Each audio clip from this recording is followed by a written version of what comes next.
didn't count before, now it counts. I'd like to welcome everyone to the July 13th, 2021 meeting of the Saline Board of Education, a regular meeting. I'd like to have a stand for the Pledge of Allegiance. I pledge allegiance to the flag of the United States of America and to the republic for which it stands, one nation, under God, indivisible, with liberty and justice for all. Thank you. Since President Jennifer Stebbins isn't here this evening, I have my duty as Vice President, as my only job, is to step in her absence. So, and that's what I'm doing. So cut me a little slack, and I'll cut you all a little slack. It'll be great. There's the public comment section. A member of the public may address the board briefly for up to 3 minutes or request to be scheduled on the agenda of a future meeting. Please note that students will be given priority to speak on any topic. The first public participation portion of the meeting will be limited to 1/2 hour normally and limited to agenda items. A second public participation portion will be offered at the end of the agenda to allow for any other comment. Individuals addressing the board should take into consideration the rules of common courtesy. The public participation of the meeting cannot be used to make personal attacks against a board member, district employee, or student. So first, do we have any students in the room who need to speak or would like to speak? And seeing none, any other public stakeholders? And we haven't received any documents saying they'd like to speak yet? No? Pardon me, for the first one. We have 2 for the second half. Thank you. As arranged earlier, pardon? Yes. As arranged earlier, we have an extended public comment from Megan Gunnarsson, Saline Area Schools parent. You have 15 minutes to do with as you will. Is she? Yes, I'm not going to talk for 15 minutes, so we're all good. First of all, I want to say thank you and good evening. I appreciate the time that was granted to me this evening to speak. I couldn't print today because I'm technologically challenged, which has been an ongoing issue all of the school year in my household, so today is no different. I read from my phone instead. The last time this board was in session, I stood before you and asked specifically about the Return to Learn plan and the topic of lost learning for our students, and that it be put on the agenda because I thought it was important. I look at the agenda again today and I see that it's not there. I did ask again in an email in between the last board meeting and this one too, so my disappointment is real.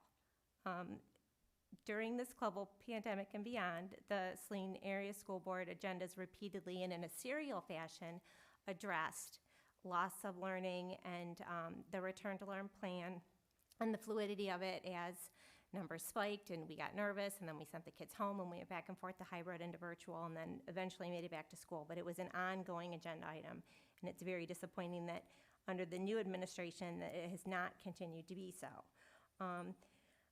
I don't understand why it's not here. Is the practical education and welfare of the student population not foremost in the minds of this board? I would assume that it is, but I don't understand why there are no regular updates. The plan for returning our students to the classroom and how the district plans to tackle this learning gap affects 100% of our student population, and it deserves the ongoing discussion, update, and planning that you, I'm assuming, are doing behind the scenes to be communicated to us as a whole. I don't believe for an instant that these topics are not being discussed between you as well as all the employees of the district, but what's shameful is the lack of sharing of information with parents. And by the way, I'm a parent, I'm not a stakeholder. I'm actually offended a little bit by that terminology. I think that as a parent, my concern for the student supersedes that of a stakeholder. So I don't mean to discredit that term, but it's just not applicable. I share with you that across this community, the school system, that the board as a whole has lost the trust of the community in educating the youth of this district. We've got problems, as evidenced from before the pandemic and through these meetings. And I know that your laundry list is long. I look at it as a triage standpoint, and getting our kids 100% back into school in a normal situation is, for my triaging, the most important thing. Data sharing, discussions, and open communication with your parents is the only way to rebuild this lost trust. The longer you remain closed-mouthed, aloof, and detached, it's more difficult for the road for us to walk together. I actively research and request data so that I can appropriately plan for my children. Ms. Jessup, at the last meeting, you talked specifically about you meeting with family members, parents and children about a new policy that's rolling out and how it affects them on a daily basis. I feel like I'm the perfect person to ask how the last year worked in my house, but you're not asking. And when I tell you, I feel like my comments fall on deaf ears. The district rides on a reputation related to education, and so does your housing market. And I, for one, am woefully disappointed in the product these last couple years. I believe that the majority of parents were willing to ride out the 19 and 20 school year in fear of the unknown and hopes for a quick return to normal. Yet our numbers from 2020 to 2021 academic year showed a number of parents shared their choices with you. They either opted for private education, they exercised the school of choice option, which is across the state of Michigan, which I'm still kind of learning about. Homeschooling became an option, or they participated in the district's offer virtual platform. There are also a number of students that you can't account for, and this is a nationwide problem. Where did these kids go? Are they safe? Are they well? Did they get educated? What happened to all of these little bodies? Like, we have a moral responsibility to track them down and to figure out what's going on. It is disheartening to me that the law firm that the district retains made tonight's agenda, but my kids didn't. Who signs your checks for the district fund distribution made the agenda, but not catching up. We've asked a lot of each other this last year in healthcare, which I do every day, in your classroom teaching as teachers, because I know a number of you actually are in the classroom, and we've asked an astronomical amount of you this year, but we've asked way too much of our kids. They're screaming out in pain and in need. Sorry. The uncertainty and the adversity and the conflict these kids have gone through in the last year is just not acceptable. If we can't address Maslow's hierarchy of need, meaning giving them safety and security and some of them feeding them, how can we expect them to learn and to grow? And I want mine to flourish. Our children survived last year. I don't want them to survive this year. I want them to grow and to walk in the sun. We talk about a number of topics day in and day out in this building and outside of it. Equity, inclusion, all of those things that are really important. But you know what else is important? My kids being in school and actively engaged. I appreciate that they're going to go 5 days next year, but I'd like to know what that 5 days looks like. This year, these kids weren't in school for the most part, and they were virtual learning and hybrid learning. They weren't hybrid learning, they were hybrid cheating, and we know that across the board. College applications, I have one going to Michigan State. These poor kids, when you looked at where they enter college next year, where are the Ivy Leagues that used to be part of that? They weren't there this year. Kids didn't even get granted interviews at schools like Georgetown and some of them at Northwestern. None of the Ivies picked up our kids, and it's because we weren't in school and other states were. It's just sad for them that they didn't get the same opportunity that when we moved into this district 8 years ago and started in your public school system 4 years ago, that we thought that our children would have available to them, whether they could cut it academically or not. We still wanted them to have that opportunity for them. I'm curious, as a board, if you're now, because you're not releasing information to us, if you're banking on apathy and COVID fatigue.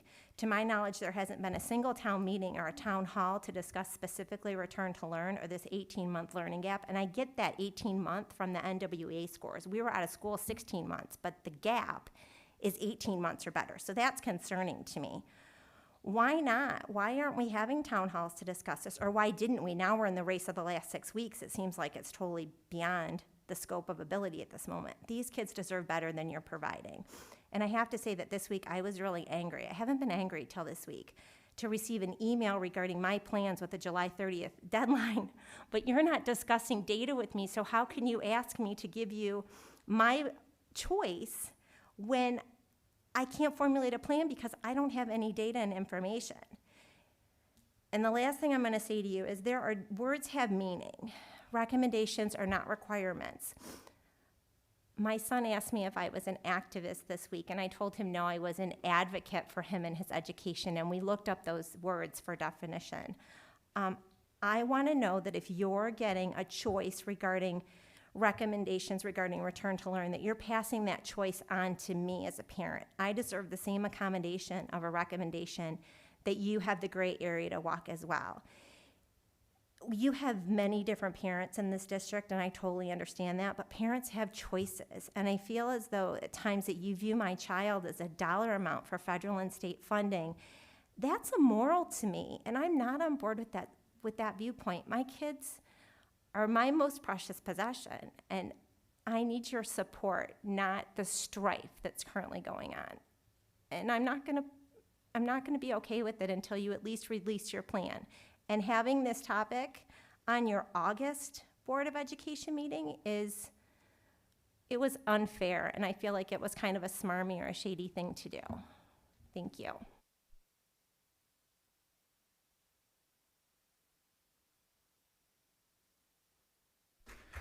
Thank you very much, Ms. Gunnarsson. Appreciate that.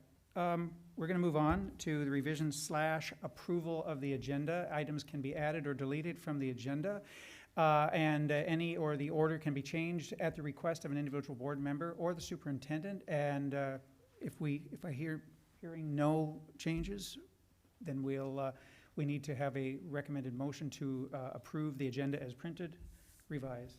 I move to approve the agenda as written. And I'll second it. Thank you. All in favor, say aye. Aye. Opposed? Same sign. Abstentions? None of those? Right, thank you. Sounds like this is passed unanimously. All right. We have one scheduled report this evening from Assistant Superintendent Ellis regarding hiring process overview. Please and thank you. Thank you for allowing me to present here this evening on this. What I'm going to do is go over in a really broad way our process from really start to finish with regard to the hiring and retention process.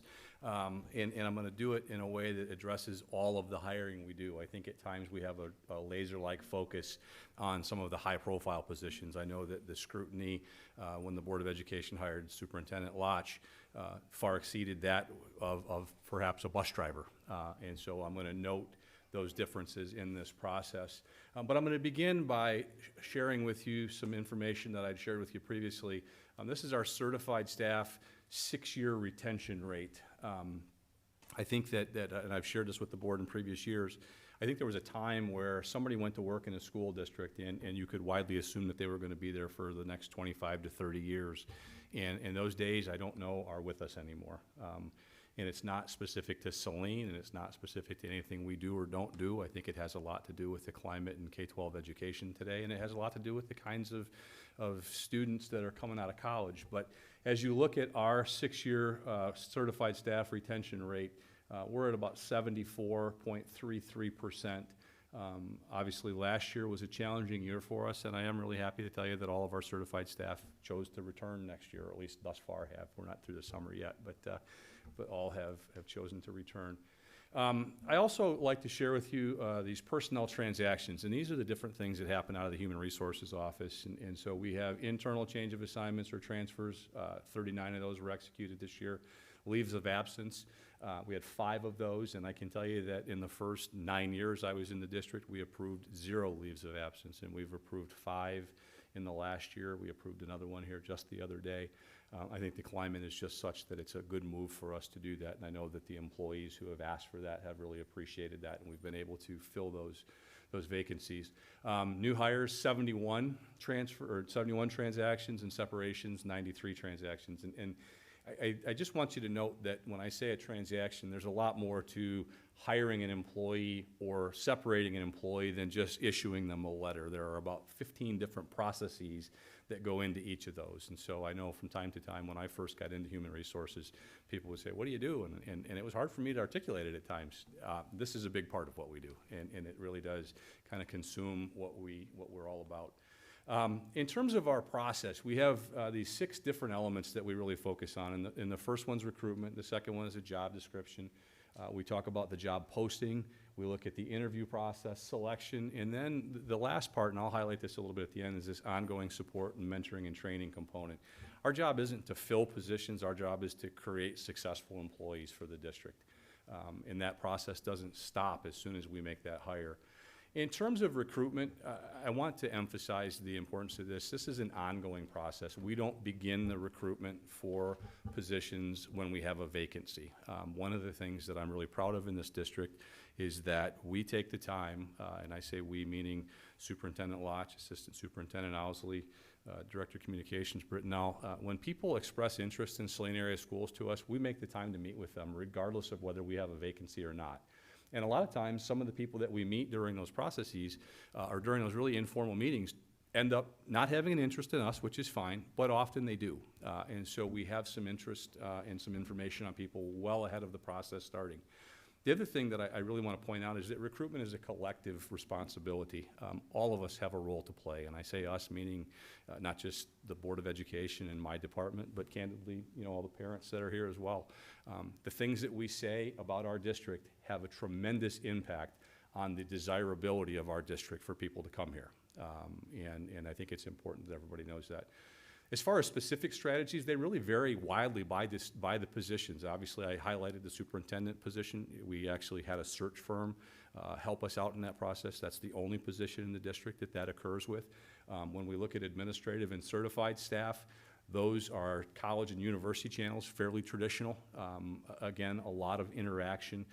One of the things that this district has had a long-standing tradition of is being actively engaged in professional development. And when you're at a lot of these conferences, you meet people that have the potential to work for you at a later date. In terms of classified staff, and I'll be honest with you, this is our biggest challenge at this particular point.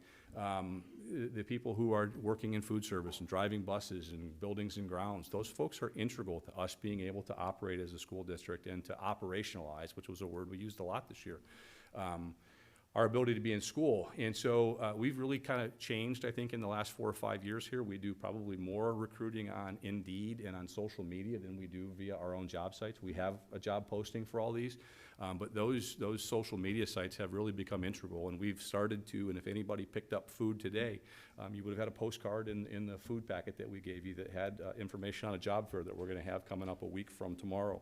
Right here in this room for those classified positions. And one of the key parts to the recruitment process is that we do really encourage referrals. And so those of you that may know a candidate in a particular area, if you know of somebody that's interested, by all means, please send them our way. And when you do, let one of us know so that we can be on the lookout for them. In terms of job description, we really make a strong effort to maintain accurate job descriptions, and it's something that needs to be updated on a pretty regular basis. But the job descriptions have any essential duties and responsibilities, any supervisor responsibility if that is applicable, minimum and or preferred qualifications, and then the terms and conditions of employment.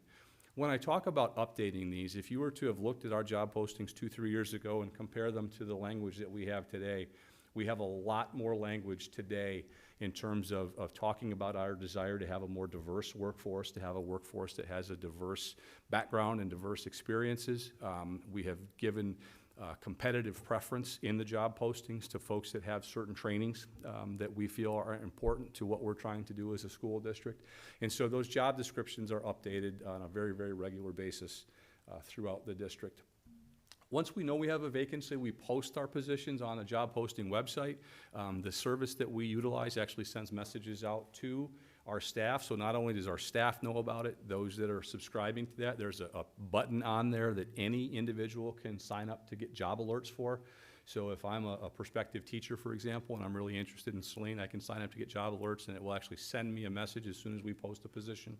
And then as our certified positions are also posted on places like Handshake, School Spring, and via college and university channels. Handshake is, I'd say, relatively new, certainly in the last 3 to 5 years. It was interesting because I think it's, where I first had experience with it was from the colleges and universities on the west side of the state that were doing some virtual work, but it's become more and more prevalent here in the southeast corner of the state as well. I mentioned the other social media websites, and then the last piece, and this is particularly effective with our hourly positions, positive word of mouth is absolutely golden to us. Again, I cannot emphasize that enough. Employees walking around saying that this is a great place to work is far, far more effective than anything that we could ever post on social media or anything that we could put in a job posting. Our interview processes, very similar to the recruitment processes, are somewhat position specific. We do focus on identifying the essential skills and abilities required of the position. And the questions that we utilize during that process are focused on a combination of experiential and behavioral topics. We can ask people what they think about topics And that does come up from time to time, but more often we try to ask questions to say, how do you handle this? How have you done this? Please give us an example of that. We want to know how they've taken what their philosophy as a potential employee is and how they've actually executed that in their work experience. And for those that are younger, right out of college, and may have student teaching experience, then we certainly allow them to articulate what those experiences have been as well. All of our processes start at the building or department level, and then eventually percolate up toward central office, where we interview all of our candidates, regardless of position. And so the folks that are getting hired by the district have had an opportunity to interview with one, or in many cases, most of us, all the time. In terms of selection, the finalists that are identified at the building or department level are then forwarded to central administration. As I said, we go ahead and we make selections at that point.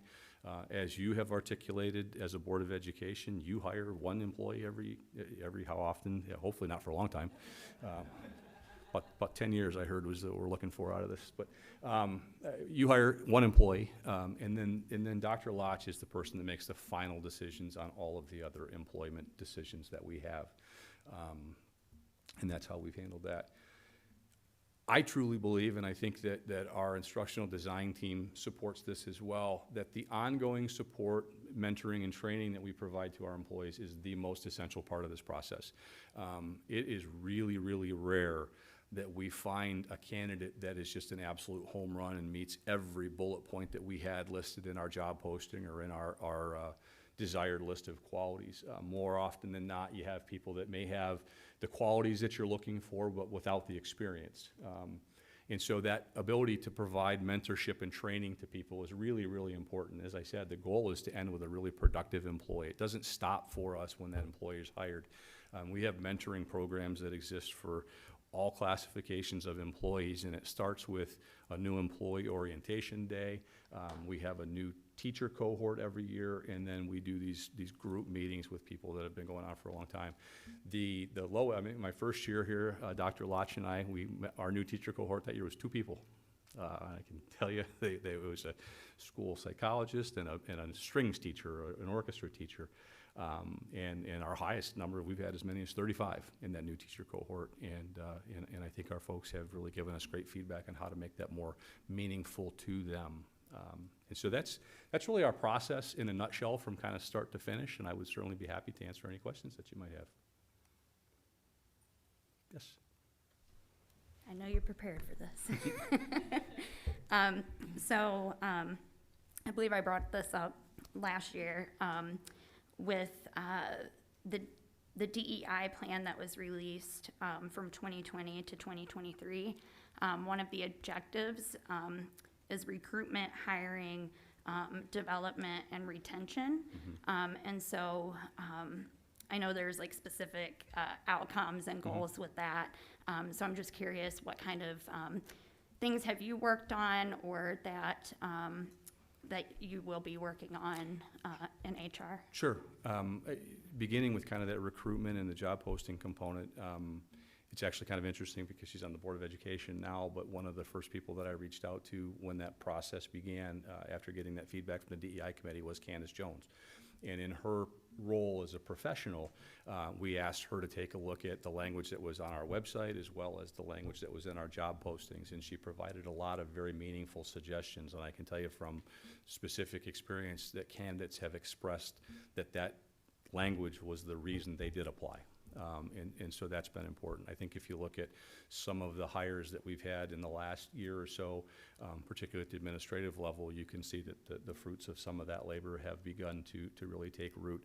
I think the part that I'm most encouraged of, or the most excited about long-term, and this goes beyond DEI, but into just the more general part of it, and I don't want to sound like negative Nelly here, but there's an educator shortage that's here. I don't want to say it's coming, it's here, it just hasn't affected us yet. But there is an educator shortage that exists in this country today. And what I'm most excited about, and it will help us with the DEI work, but it will also help us in all other facets of the district, is this kind of grow your own concept. We talk to our best and brightest students all the time, and it was mentioned earlier about going to Ivy League schools and being engineers and being doctors. None of our teachers are walking around talking to our students about being teachers. And we need to do a better job of that. That's the lifeblood. That will be the thing that will help my grandchildren have the same kind of experience that my students did or my children did, making sure that we have great educators standing in front of them. Thank you. Yes. So just to echo what Secretary Eastep was saying, you mentioned some of the ways that you're reaching out to individuals and advertising that we have positions open. I'm curious, I guess one of my first questions, I have a couple, but are there any specific BIPOC or LGBTQIA plus organizations that you are reaching out to? There are not at this point. I'm certainly open to doing that and would be, if anybody has suggestions, that's again how we got a lot of this information came from Candace. But I'm not right now. I think one of the things that really changed the whole concept of recruiting has been COVID. I mean, no different than it changed our school year. Last year, there were no in-person job fairs last year. There was no ability to go out and talk to people and whatnot. But if you have any suggestions on that, would certainly be happy to do that. I think one thing just off the top of my head would be potentially reaching out to some of the historically black universities. Right. Would be, I mean, if you're advertising with universities, that would be a great place to start, at least. We talked about that extensively during that process with the DEI committee, and again, we'll do that. One of the dynamics, and I know you're in education, so you know this, people don't tend to relocate great distances to teach because it's just not financially lucrative enough to do so. So the bulk of our teachers come from Southeast Michigan. I think that when people look at the recruitment efforts of a K-12 institution and compare them to maybe what might occur in a Fortune 500 company, I can tell you my recruitment budget is zero. And so the concept of doing that, we're certainly open to doing that. But I think when we talked about it, the discussion was more trying to find folks with diverse experiences as well. Yeah, absolutely. Yep. I think too, we have a number of employers in the area that have families that are from diverse backgrounds and experiences, and so we maybe even partnering with like Toyota, for example. They're right in our backyard. Another question that I had that I often get is around graduate versus undergraduate, and that there seems to have been like an unwritten rule that we will only hire undergrads, or there have been some windows of time that potentially graduates have been, people with masters or higher. So can you speak to that just a little bit? Very candidly, I will tell you that there have been years it's not been an unwritten rule. It's been overtly stated that we do not have the budget to hire anybody that it would be north of BA3, for example.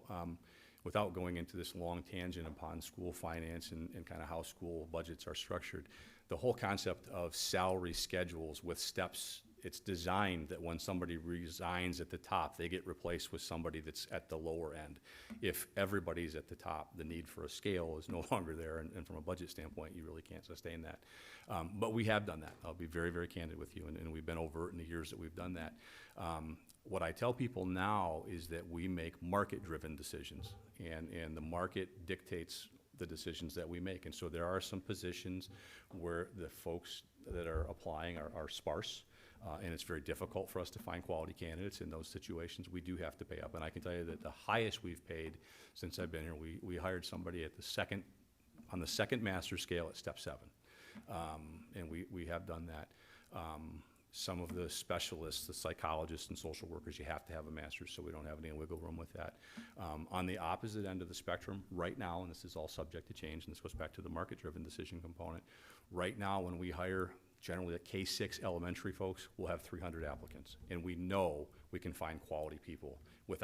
We do not compromise our quality, and I want to make sure people understand that, but we do make market-driven decisions with regard to those kinds of hires. It's a good question.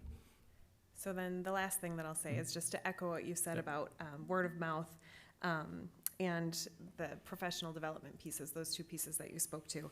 I think, having been somebody who worked here for a number of years, that the culture of professional development that exists in this district, and I think in large part to the work that Dr. Lotch has done, but also that the union has negotiated for that stipend that helps to provide access to funds for professional development. If someone had to say, what sets apart your experiences as an educator. That is one thing that I will say that is unprecedented in other areas, and really, I think is the source of the excellent education that our students receive. That ongoing culture and appreciation for professional development in an ever-changing educational society. And I guess just to wrap that up is every time we had teachers visit us, or every time we visited someplace for professional development, people would ask us if we were hiring. So so well done to the district and to the ambassadors, I guess. Sure. As you will. For those that may not know exactly what Trustee Miller's talking about, in our teacher contract, we have what's referred to as teacher improvement money. And so each of our certified staff members has $700 per year of the contract to spend on professional development. And that's really unusual in a K-12 environment. And even in our most difficult budget times, we have never wavered on our support for having professional development for our staff. It's a key component. We get asked all the time, what's the secret sauce in Saline? And I don't know if there's one specific answer, but that's one of the ingredients. I'll say as a trustee, that's one thing that I wouldn't compromise on. Yeah. You won't even see it come up from us. So. Yeah, I would agree with that. Like, we have engaged staff members. And I would agree that also I've been at professional development, things as a teacher, and I've talked to individuals from Saline who've said how that provided them the opportunity to do some things they otherwise just couldn't have done. And of course they make us jealous too, right? But so I have a couple of questions. One is a soapbox moment for you. How do we look for 21-22?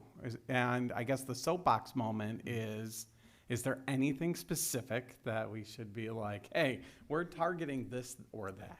So from a certified standpoint, we have some interviews this Friday, and we do have some holes at the K-6 level as far as general ed classroom teachers. We have good candidates, more than we have holes, and so I'm confident we'll be able to identify some candidates that can fill those holes. As of today, on July 13th, my single biggest concern is on the operational side.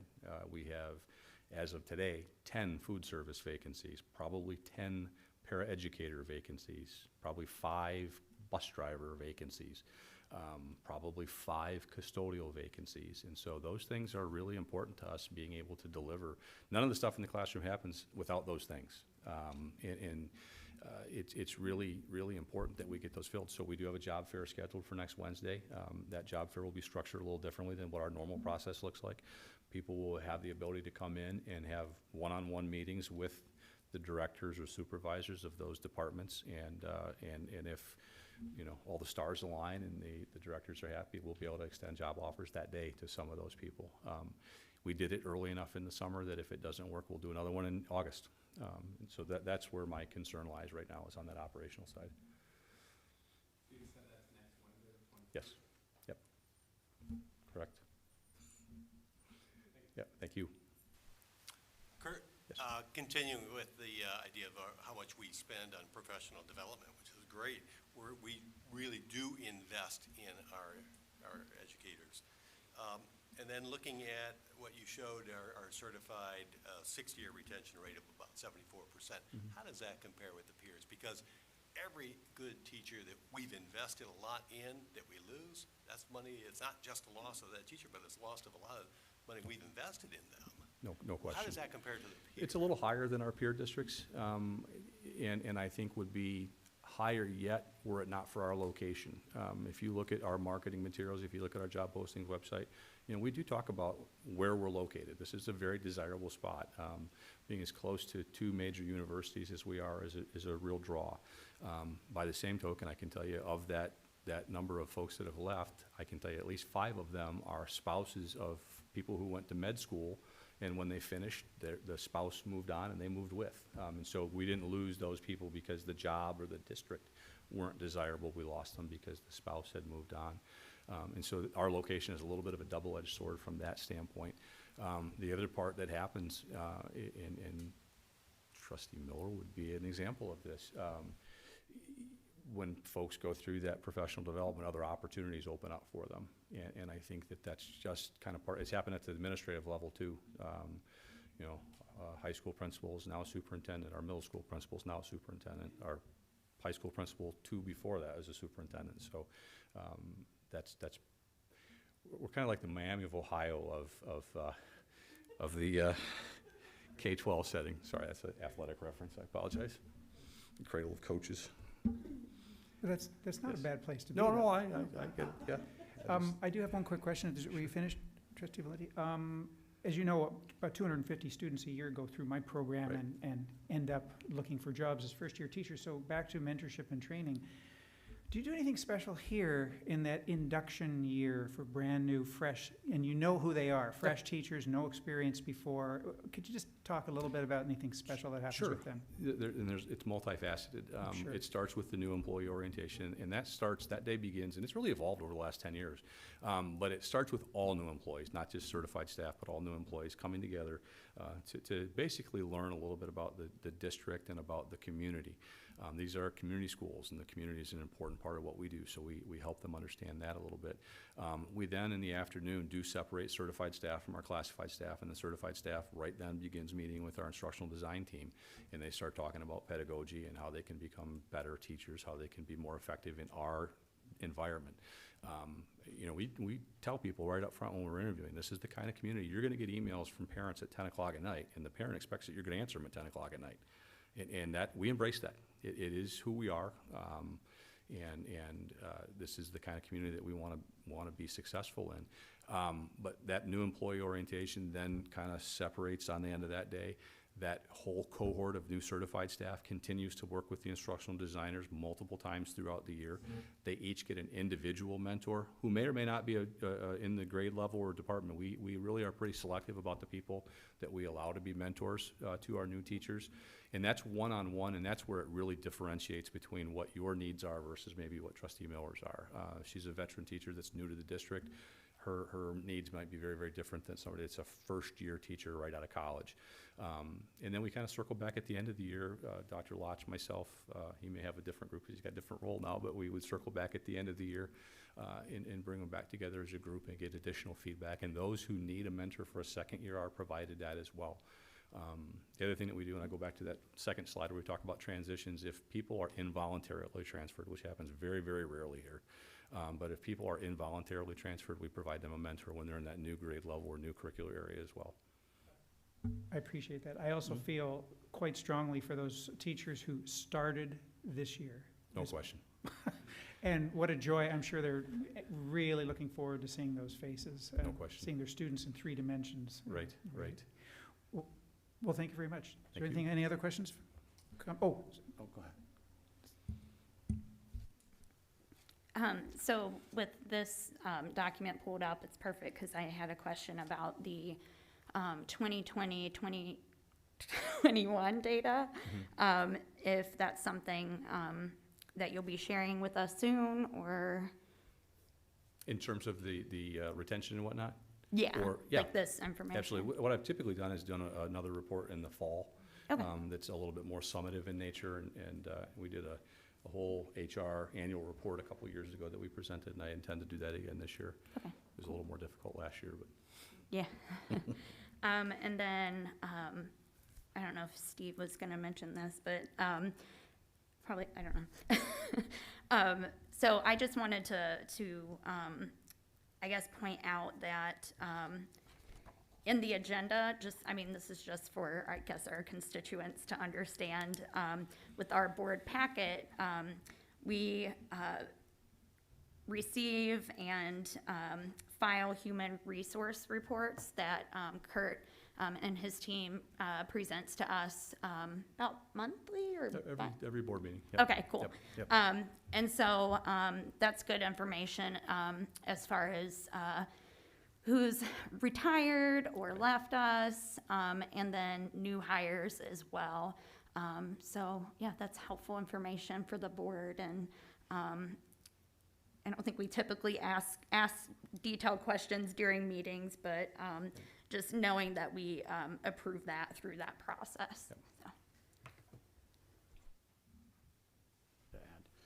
I do want to say that when Scott and I first came in, Scott as superintendent and myself as assistant superintendent of instruction, we didn't have a human resource structure. We didn't have an assistant superintendent of human resources, and we really needed one.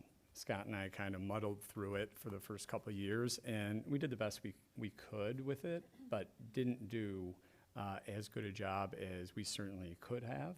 And bringing Kurt in, we now have processes and procedures developed, a structure around it, and it continues to get better each year because of the way in which we are trying to improve and look at new aspects of hiring and always improving the process, and that's a credit to Kurt and his team. So I just want to thank you for that.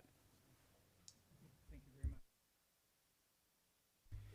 We'll move on to the action items. There are a few recommended motions. The first, I'd like to encourage a motion to appoint Thrun Law Firm, PC, of Lansing, Michigan, and Collins and Blaha, PC, as legal counsel for the school district for the 2021-2022 school year. In addition, the district is authorized to utilize other law firms pending areas of expertise. Do I have So moved. Dennis? And Trustee Miller. All in favor? Oh, any discussion, first of all? From, yes, please. So we've had two law firms that we've used for quite some time, and they do serve different purposes. We often use Troon for special education legal issues with discussion around there. And then Collins and Blaha, sometimes with negotiations and policy. And so they do serve different purposes, and that's been really advantageous for the district to be able to retain both counsel. Please. Question. I don't think we have in the past, but here as well, I guess, information, and probably because it's legal, probably less information available to the public about, do we have a contract with them? How does that work when we appoint?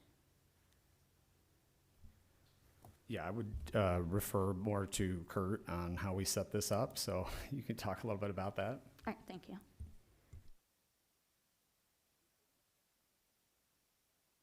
We just talked about whether we were going to be back at the table or not for this.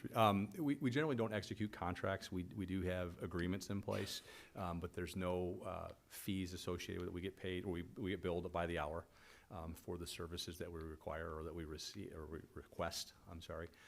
And to Steve's point, we're pretty selective in terms of which firm we use for what work, and have really good relationships with them. But they're more, I would refer to them as agreements than contracts.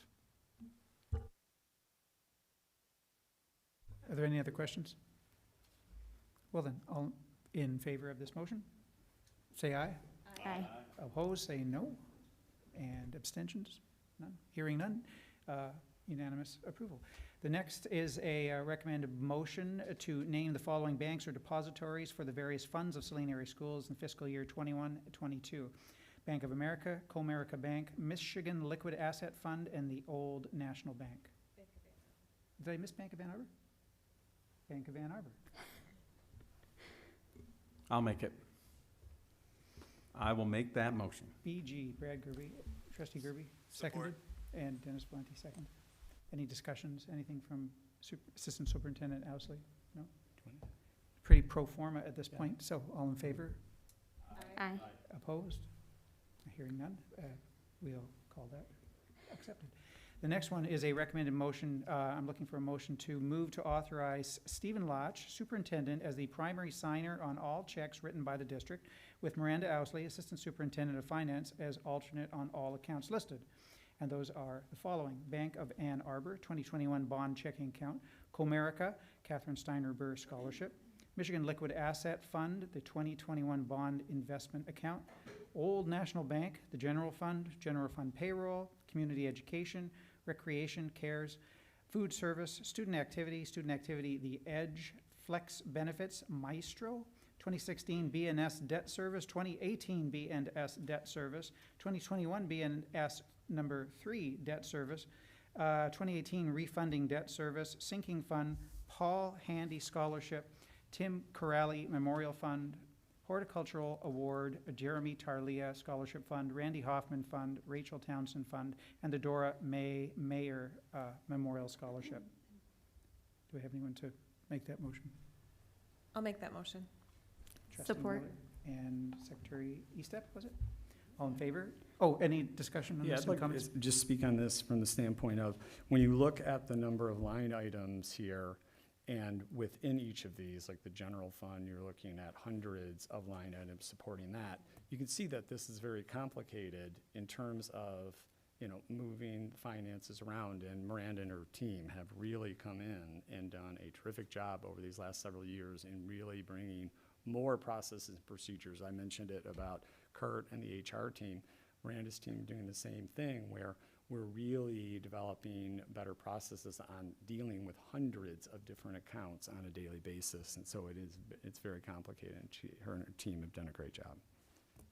Thank you. Is there any further discussion, questions? Great, well then, all in favor, please say aye. Aye. Opposed, no? Then all in favor. Next, there's a recommended motion on the floor to authorize Stephen Lodge, Superintendent, and Miranda Owsley, Assistant Superintendent of Finance, as signatories on transfers of investment monies. Trustee Gerby and Trustee Valenti, thank you. Anything to say? Dr. Latch? Just who signs off on everything? Who signs off on all this stuff? Yeah. Right, well, hearing no further discussion, all in favor, say aye. Aye. All opposed, nay. And then all in favor then. Thank you. Finally, a recommended motion, a move to participate in the State of Michigan School Loan Revolving Fund as submitted by Assistant Superintendent Owsley. So moved. Dennis Valenti. Support. Supported by Jenny Miller. Assistant Superintendent Owsley, what can you tell us about this item? So this is largely a once a year, we have to continue to put it in here just by our audit and legal requirements, and basically it's part of our debt payment and parts to how our structure for our bonds are structured across multiple debt pieces. So we have our debt funds, but then we also utilize this part of the state of Michigan, lots of schools participate in it. It's just how our debt funds are established. And so this is our first year of repayment. In general, when we borrow from that school loan, I kind of think of it as a line of credit on our debt. When our monies that we take in from our taxable value does not meet the payment schedules of all our different debts together, then we borrow from that. And then once we are at a point where our levy brings up enough money to cover our debt, then we start paying that back off first. And so it's just part of that schedule as time progresses. So it's just once a year saying we continue to participate as we have to. Any questions for Assistant Superintendent Owsley? Well, hearing none, then I think we'll put this to a vote. All in favor, say aye. Aye. Opposed, nay? Then it appears to have passed. Next, we have administration or board updates, and I will ask is there a usual system? Do you go first, or shall we let our board members go first? Let's let the board members go first. If anyone has anything to add or say, Trustee Gerby. All right, I have one quick item.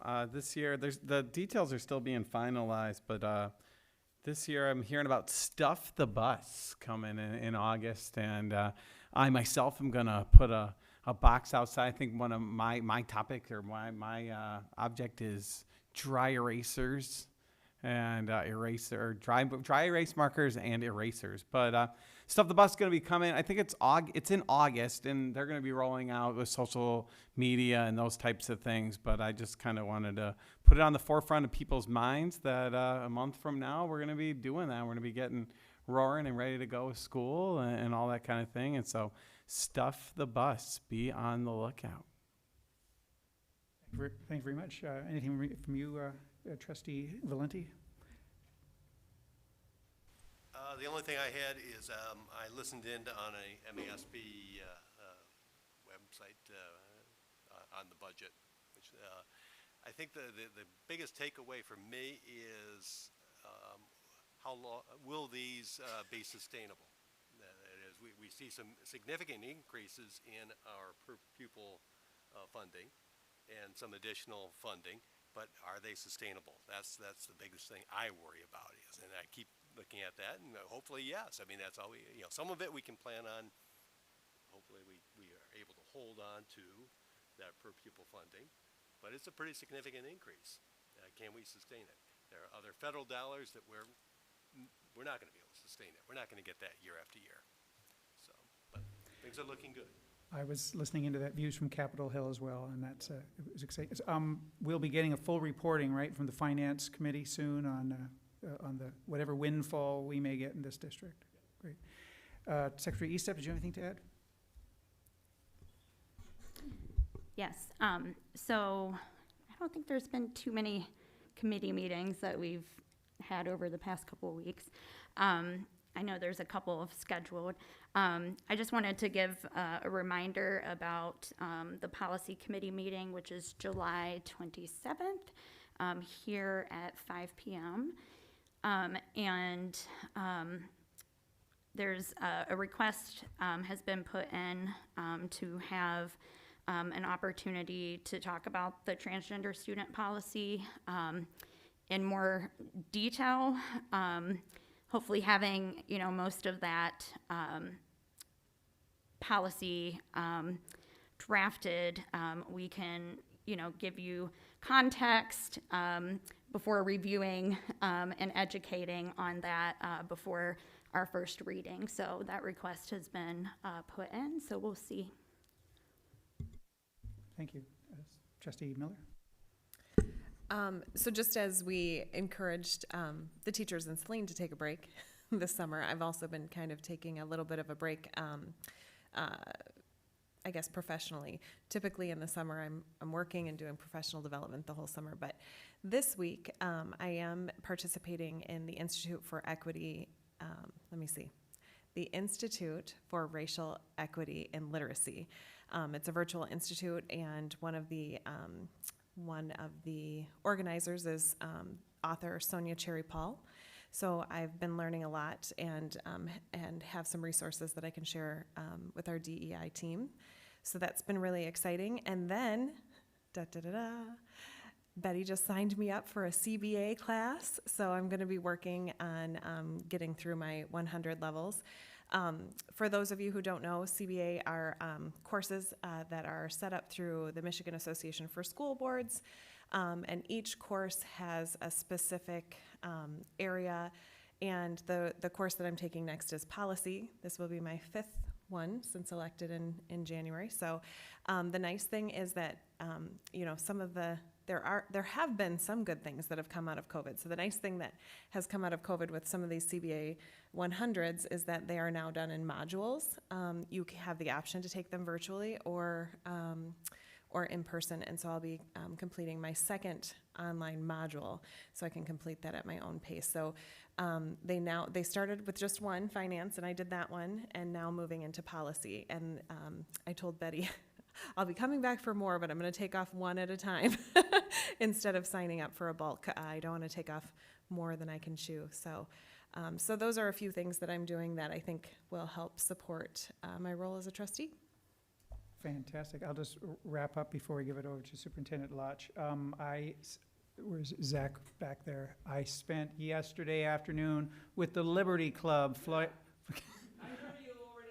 That's right. I was flying my drone, and then we had a guest, Superintendent Lotch, popped in as well. And I love the Liberty Club and the young adult program we have here. And it was nice to see you in your classroom environment, Zach. Great.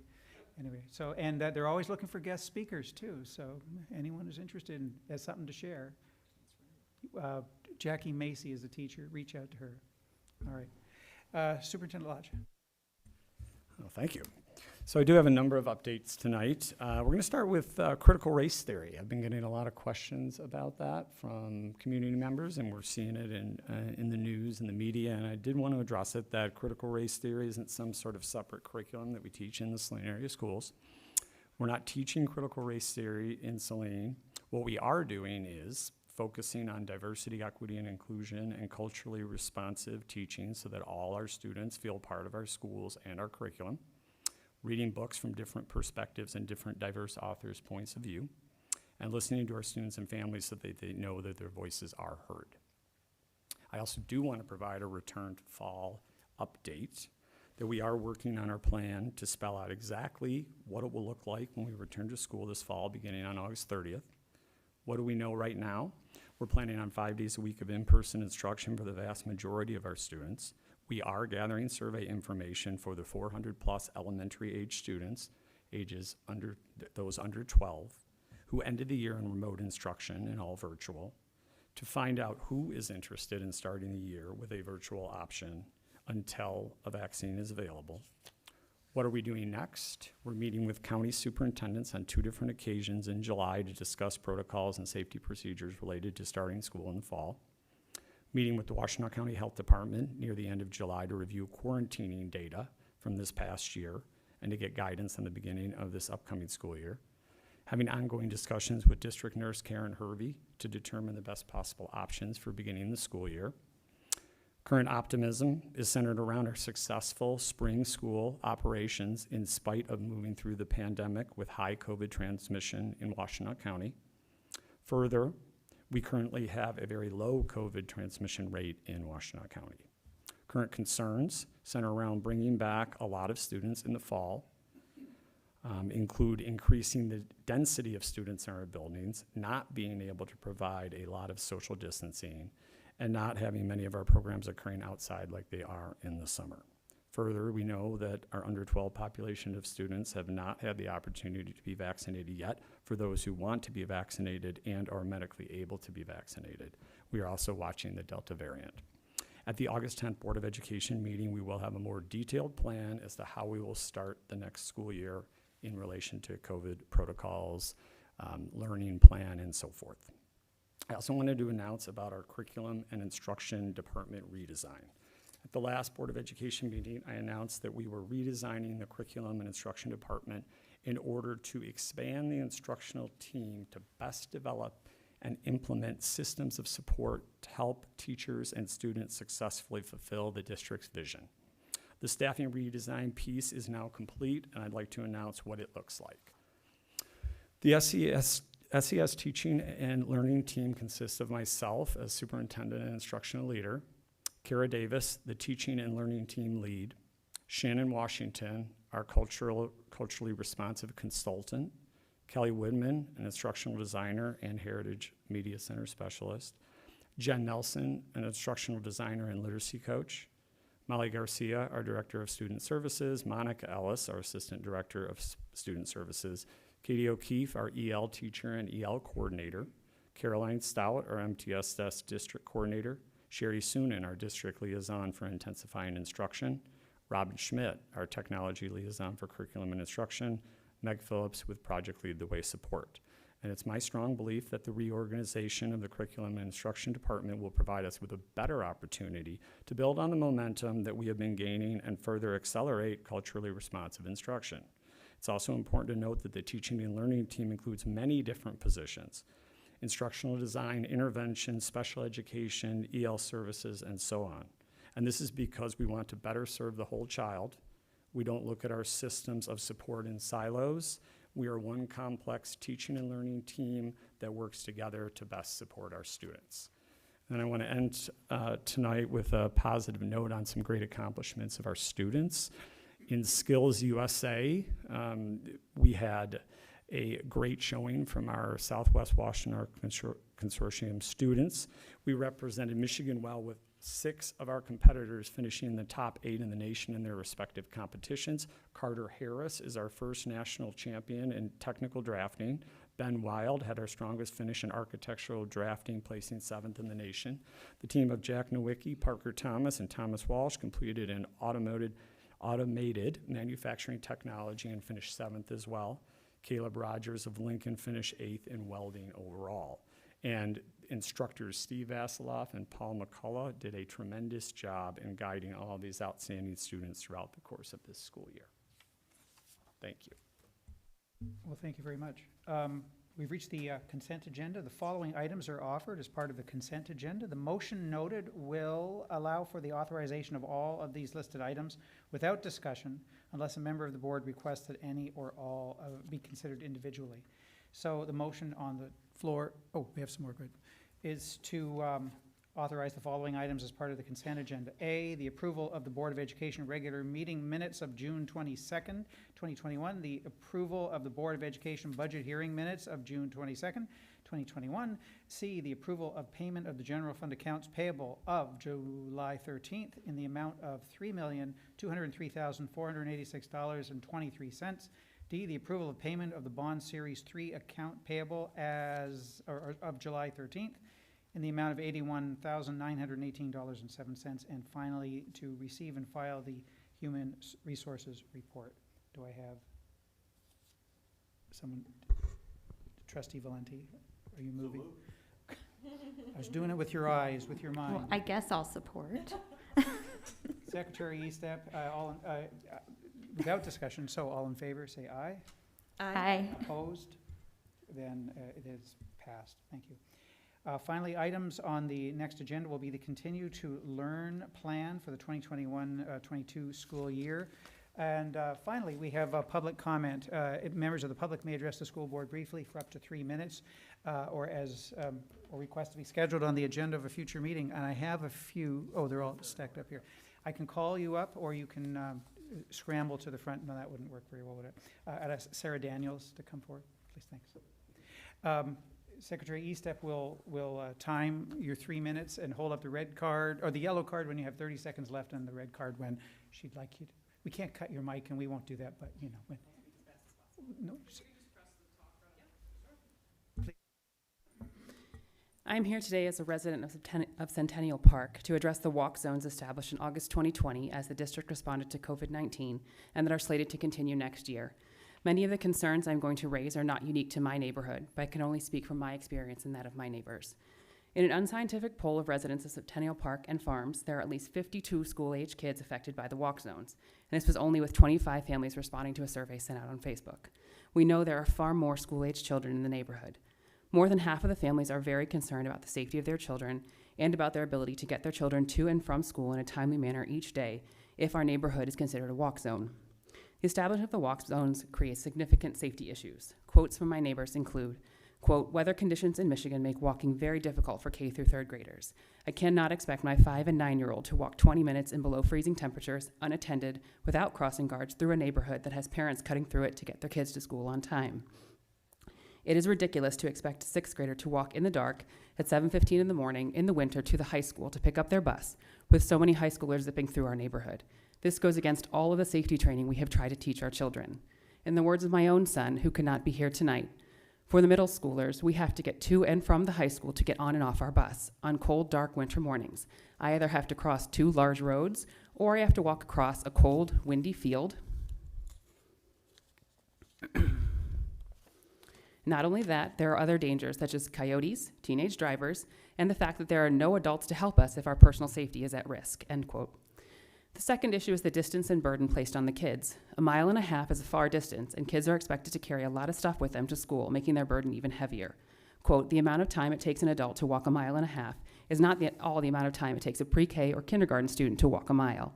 And a mile and a half is a long walk prior to starting the school day, both for kids and for parents pushing strollers with younger siblings in the rain or on unshoveled winter sidewalks. I would not ask my kids to walk 1 mile to and from school each day in Michigan weather with a heavy book bag, a laptop, and an instrument. It's extremely stressful and lonely for 4th and 5th graders to have to walk up to Harvest and catch a bus. If they walk too slowly, they'd be stranded, and then what? We were given the clear impression by the transportation office that this was a temporary hardship due to the pandemic and that the bus service would return in some fashion in the future. Recent responses by the superintendent and the director of transportation make it clear that this decision was made unilaterally, without input from constituents, under the guise of the pandemic, and now is planned to continue for future years. As my neighbor stated, quote, we understood the reasoning during the pandemic for the lack of busing to our neighborhood at that time, but now feel that a permanent switch to find your own way to school, which is what we're being told, is not at all what any of us signed up for. This decision affects far too many families to have been decided without any communication to and input from these families beforehand. The lack of communication from the district and the lack of input sought from the families who would be most affected by this change is disappointing, to say the least. We are asking for your help with addressing this issue and restoring bus service to allow our kids to access school safely and on time each day instead of just solving the myriad issues created by these walk zones that do not need to be developed in the first place. Thank you. Thank you very much. Cami Yang, please.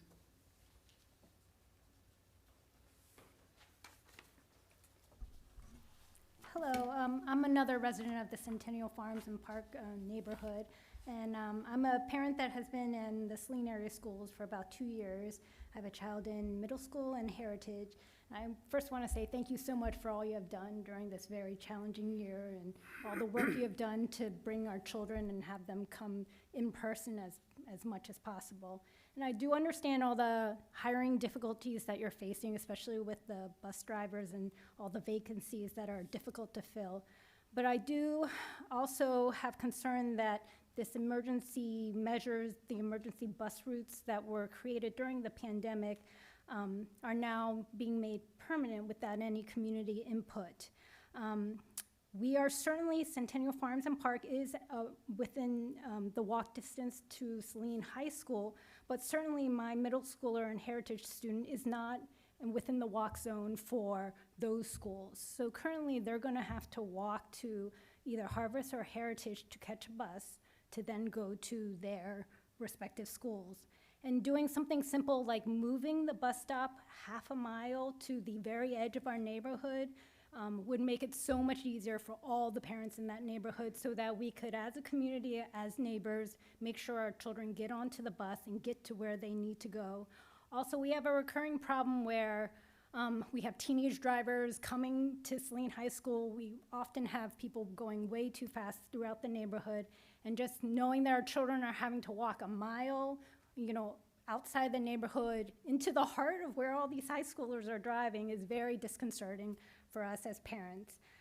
So I just came here to speak because I really hope the school board will invite specific suggestions from parents before making all of these bus routes permanent. Thank you. Thank you very much. Erica Johnson-Carter.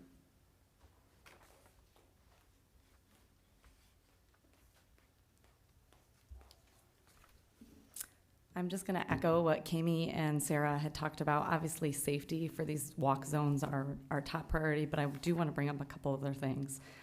First, thanks for hearing us about this, because obviously the safety and well-being of our students is top priority.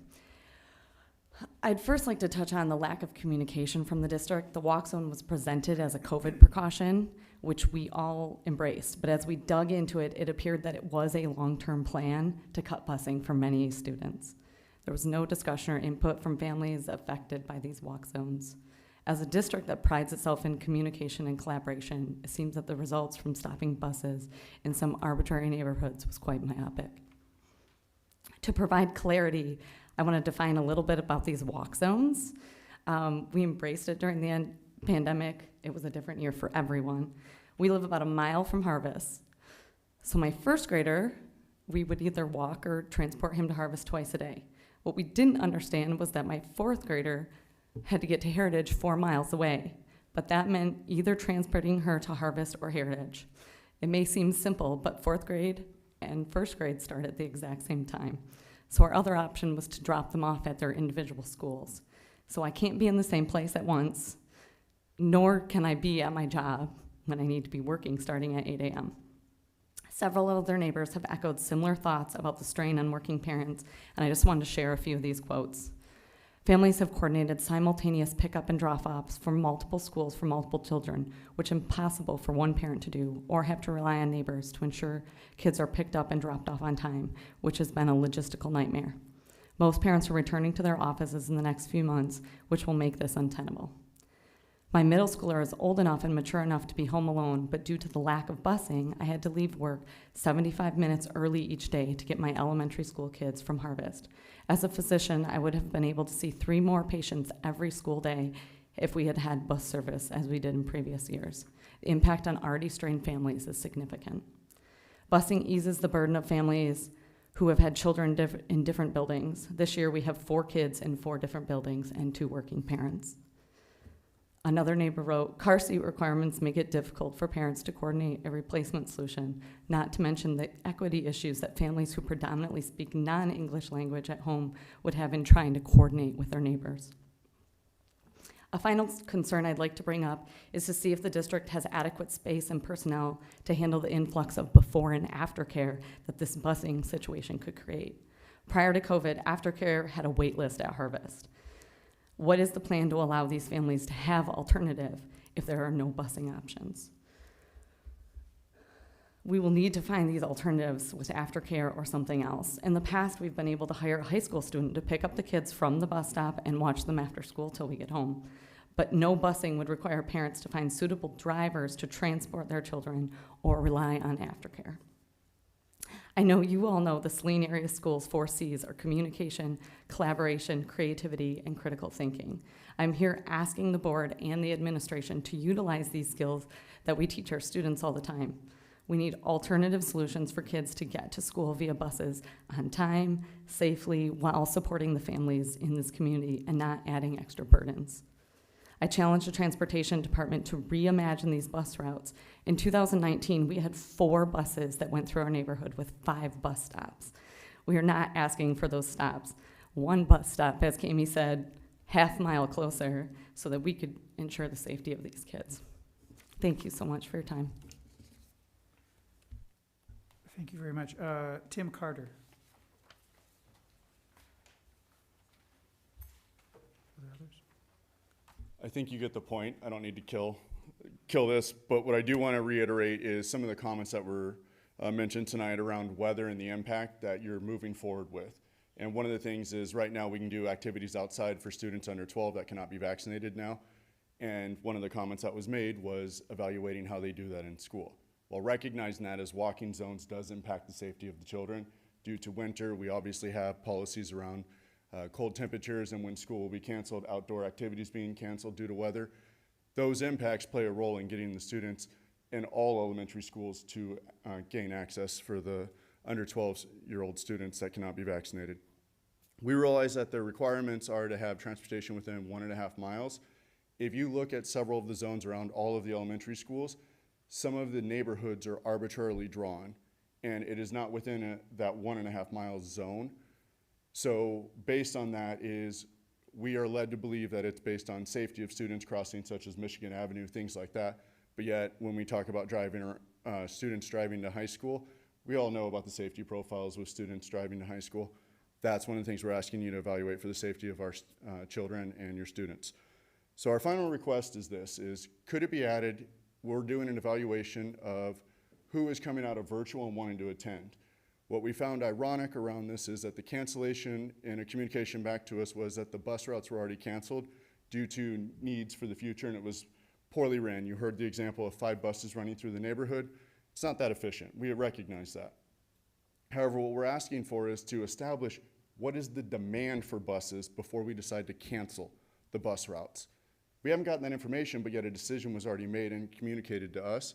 So for our students, we're asking you to gain that information, add it to the agenda for August, provide an update, and look at the safety of our students.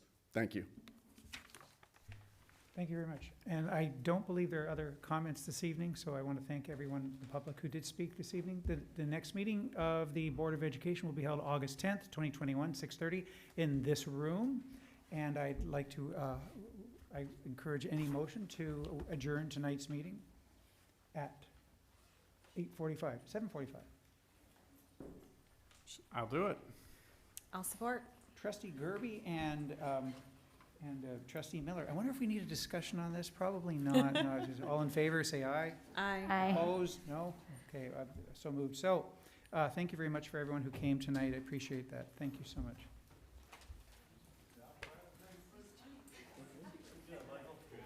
Oh, thank you, sir.